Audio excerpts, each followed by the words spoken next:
सर्व स्वामी भक्तांना सस्नेह स्वामी हो. आज आता हे जे काही आपण इंस्टाग्रामवर सुरू करणार आहोत, तर हे अभयवरदाता असं संघाचं आपलं नाव आहे. आपले 10 जुलै 2025 या दिवशी त्याचं आपण स्थापना केलेली आहे. संघाचा उद्देश असा आहे की सर्व लोकांना बरोबर घेऊन जाणं, याच्यामध्ये भेदभाव न बाळगणं आणि कुणाशी स्पर्धा न करता जो टिकला तो जपला, असा त्याचा हेतू असणार आहे.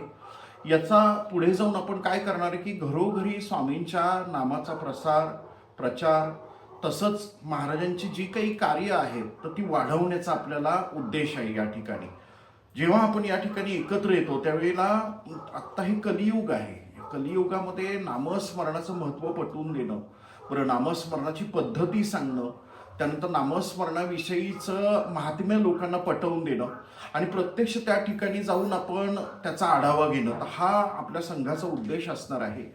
याच्यामध्ये कदाचित वेगवेगळ्या ठिकाणी वेगवेगळे गट स्थापन होतील, निरनिराळ्या गावांमध्ये होऊ शकतात, शहरांमध्ये देखील वेगवेगळ्या ठिकाणी होऊ शकतात. पण हे गरजेचं आहे. आत्ताच्या काळामध्ये आपण जेव्हा एकत्र येतो त्यावेळेला अनेक वेगवेगळ्या गोष्टी करत राहतो, पण यामध्ये मागे काय पडत असेल तर भगवत भक्ती किंवा भगवत भाव.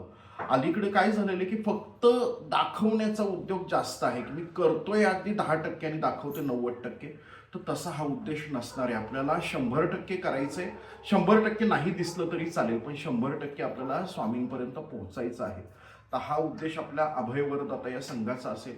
याचं नाव ज्या वेळेला स्वामींना विचारलं, स्वामींनीच आपल्याला अभयवरदाता असं आपल्याला नाव सांगितलेलं आहे. हे नाव असं आहे की मनुष्य आता या कलियुगामध्ये सगळ्याच गोष्टींना घाबरायला लागलेलं आहे. फार चांगलं सगळ्यांचं होत असलं तरी कधी वाईट होईल सांगता येत नाही, असं त्याला सारखी भीती मनामध्ये बसलेली. तर ही भीती काढून टाकण्याकरता स्वामींचं आज आपल्या जीवनामध्ये महत्त्व आहे. म्हणूनच ते भिवू नकोस मी पाठीशी आहे, हे त्यांचं वचन आहे. मग याच्यामध्येच अभयवरदाता हे स्वामींनीच सुचवलेलं नाव आहे. या संघामध्ये जेव्हा आपण येतो तेव्हा एक प्रकारचा आपल्याला एकोपा वाढतो, आपल्यामध्ये एक ग्रुप वाढतो. ग्रुप वाढल्यानंतर ताकद वाढते, ताकद वाढल्यानंतर आपली कार्यशैली बदलते आणि खरंच आपण अभय होऊन जातो, म्हणजे भय निघून जातं, पुढची कामं सुकर होतात. अजूनही काही गोष्टी असतील, हा फक्त आता सुरुवातीचा भाग आहे. त्यामुळे मी या ठिकाणी थांबतो. सगळ्यांना सस्नेह पुन्हा एकदा स्वामी हो स्वामी.